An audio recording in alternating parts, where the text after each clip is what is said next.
Hey guys, welcome back. Nah guys, film horor yang kalian tunggu-tunggu nih udah rilis. Ya apalagi kalau bukan The Conjuring 3, The Devil Made Me Do It. Atau dalam bahasa kita nih, Iblis yang nyuruhku melakukannya. Ini film ternyata berdasarkan kisah nyata ya. Film ini juga merupakan seri ke-8 dari dunia Conjuring. Jika kalian lupa mengenai film-film sebelumnya, gak ada salahnya refresh ingatan kalian dengan klik link di atas atau link deskripsi untuk nonton ulasan singkat cerita-cerita Conjuring yang lawas. Oke, tanpa berlama-lama, mari kita mulai aja dengan film horor ini. Dan seperti biasa, yang belum subscribe, yuk dong di subscribe. Yang udah, cus kita mulai. Di awal film, kita dibawa ke tahun 1981, di mana Ed dan Lorraine Warren, sang tokoh paranormal dalam dunia Conjuring, diundang ke sebuah rumah keluarga Glatzel untuk mendokumentasikan pengusiran setan yang merasuki tubuh seorang bocah berumur 8 tahun bernama David. Tuh rumah terlihat udah habis dikacau balaukan oleh iblis. Cakar di mana-mana, pecahan kaca terlihat berserakan, rumah pun kayak kapal pecah. Ed sedang membacakan doa sambil menunggu pastor yang akan melakukan ritual pengusiran roh jahat di tubuh sang bocah.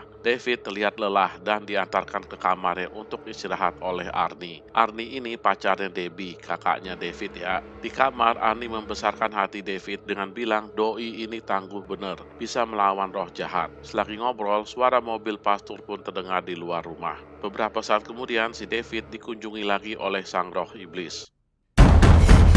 Dia coba lari ke kamar mandi untuk bersembunyi, tapi apa daya, akhirnya dia kerasukan lagi. Dia berteriak sangat keras hingga seluruh orang yang berada di bawah naik ke atas. Si David yang udah kerasukan langsung menancapkan pisau ke kaki bapaknya. Ed langsung membopong David ke bawah untuk dilaksanakan ritual pengusiran setan. Si David memberontak sekuat tenaga. David pun diletakkan di atas meja makan. Proses pengusiran arwah jahat dimulai. Sang pastor membacakan ritual, sedangkan yang lain memegang dengan sekuat tenaga tubuh David. David melilit badannya sendiri. Asli kok bisa tulang selunak itu. Dia pun melempar-lempar piring ke udara dan salah satu piring tersebut mengenai pastor sehingga dia roboh. Ed mencoba melanjutkan ritual tapi nggak ada gunanya. Gagal. Sang makhluk nggak mau pergi. Bahkan tuh iblis menjatuhkan Ed dan menyerang jantungnya hingga sesak napas.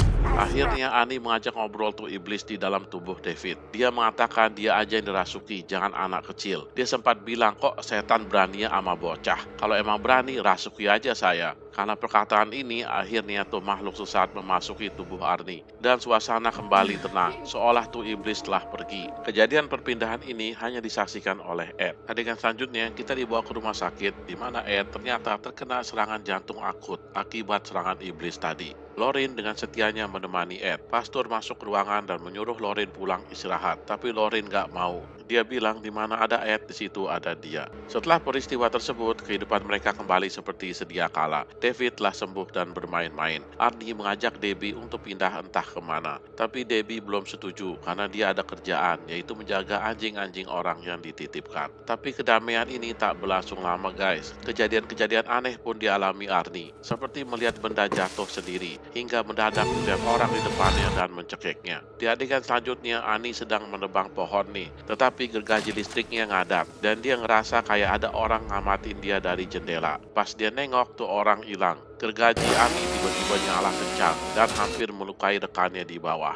Di lain pihak, Ed akhirnya siuman guys, dan tanpa basa-basi dia langsung mengatakan kalau iblis belum hilang dari keluarga Glatzel dan makhluk sesat itu ada di tubuh Arnie. Dia minta Lorraine untuk mengontak keluarga tersebut. Lorraine pun menelpon kediaman Glatzel, tapi nggak ada yang angkat. Karena tidak ada yang angkat, akhirnya Lorraine menelpon kantor polisi. Ya gimana mau diangkat guys? Si Bruno, sang pemilik usaha anjing itu, memutar musik keras banget dan ngajak Debbie sama Arnie joget. Arnie terlihat agak celeng ya guys, kayak mabok gitu. Dia halu dan melihat penampakan yang beda sama kenyataan. Dia melihat seolah-olah Debbie sedang diserang sama iblis dan segera menyelamatkannya. Padahal si Debbie sedang joget sama Bruno. Karena Ani lihat yang beda, ya dia langsung menikah Bruno sebanyak 22 kali. Sadis abis. Ani pun akhirnya ditangkap oleh pihak berwajib. Di dalam tahanan, Ed menyuruh Arnie membaca Alkitab. Si Arnie membacanya dengan lancar. Ini membuat Ed sama Lorraine bingung. Karena si Arnie membacanya dengan lancar, berarti Arnie ini sudah tidak kerasukan. Karena kalau kerasukan, gak mungkin dia bisa baca Alkitab dengan lancar gitu. Akhirnya Ed menemui seorang pengacara untuk membela Arnie. Sang pengacara nggak mau bela Arnie karena udah jelas dia pelakunya dan bersalah. Tapi Ed meyakinkan tuh pengacara bahwa Arnie kerasukan waktu itu. Jadi bukan dia yang melakukannya. Sang pengacara tidak percaya sama hal-hal gaib gitu. Si Ed nggak kehabisan akal. Untuk meyakinkan tuh pengacara, Ed minta dia ke rumahnya dan bertemu dengan Annabelle. Si pengacara langsung bilang, "Ah, siap." Nah guys, di adegan berikutnya kita dibawa ke pengadilan. Di sini terlihat si pengacara wajahnya pucat dan gemetaran. Dia langsung membela Arnie dengan mengatakan ke hakim kalau Arnie tidak bersalah karena dia dirasuki iblis saat itu. Hakim dan hadirin di sana langsung pada bengong. Kayaknya nih pengacara berubah pikiran ya abis berjumpa dengan Annabelle. Lauren masih curiga sama tuh iblis. Mana mungkin tuh iblis keluar gitu aja dari tubuh orang. Dia sama Ed langsung meneliti lebih detail. Mereka mendengar ulang rekaman yang mereka lakukan pada awal mereka menangani peristiwa kerasukan si David. Dulu sebelum David kerasukan, dia sekeluarga berpindahan ke rumah baru. Di sana David jalan sendiri di dalam rumah dan memasuki sebuah kamar. Kamar ini ternyata memiliki tempat tidur yang berkasur air. Si David pun loncat-loncat dan akhirnya dia ditarik oleh sebuah arwah jahat dari dalam kasur. Inilah asal muasal si David kerasukan ya guys.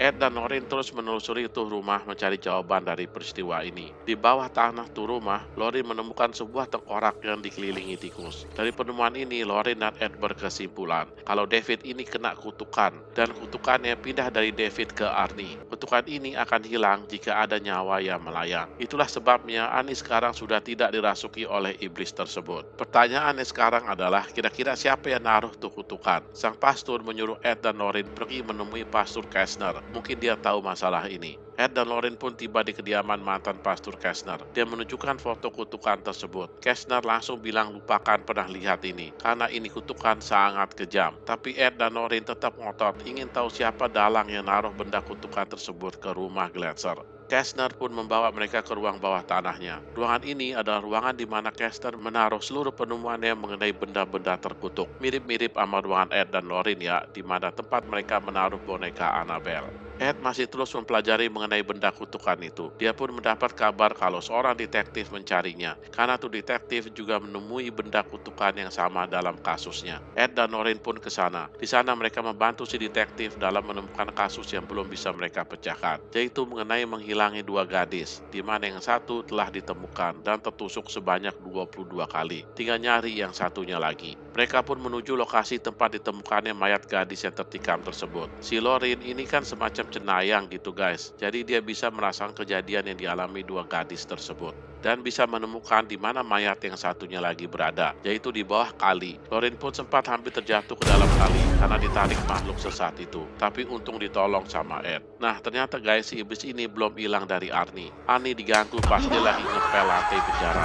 mau dicekek. Pas lagi dikunjungi oleh Debbie dan David, Arnie akhirnya ngaku kalau dia masih diganggu terus sama tuh makhluk. Si makhluk nyuruhnya untuk ngabisin dirinya sendiri. Debbie langsung nelpon Ed dan menceritakannya. Sebelum selesai bicara, telepon mereka mendadak putus. Lauren menjelaskan ke Ed kalau ini kan kutukan, berarti si iblis tidak datang atas kemauannya, tapi karena dipaksa datang. Dan karena ini kutukan, jadi bisa dipatahkan. Kemudian Lauren ingin melihat jasad wanita yang tadi ditemukan di kali untuk menyelidiki lebih lanjut. Pergilah mereka berdua ke rumah duka, di mana jasad gadis itu ditaruh. Karena tidak ada yang jaga, mereka pun masuk kayak maling. Di dalam mereka berdua menemukan tuh jenazah. Lauren mencoba memasuki alam si dalang yang membuat kutukan itu dengan cara menyentuh lengan jasad tersebut. Lauren berhasil mengetahui siapa dalangnya, seorang wanita sihir. Tuh wanita sedang menyelesaikan ritualnya dengan menyalakan lilin dan komat kamit baca mantra. Dia sedang memaksa Arnie untuk koit. Arnie yang di dalam sel sedang ketakutan karena melihat bayangan-bayangan aneh. Dia diberikan air suci oleh seorang pastor untuk jaga diri. Dengan air itu, dia melingkari dirinya sambil berdoa. Tapi nggak mempan guys. Tuh wanita sihir berhasil merasuki tubuh Arnie dan menyuruhnya menikam dirinya pakai beling pecahan botol. Lauren berusaha menghentikan ritual tersebut, tapi malah terhantam balik. Si penyihir menyerang mereka di tempat mereka berada dan membangkitkan salah satu jenazah di sana.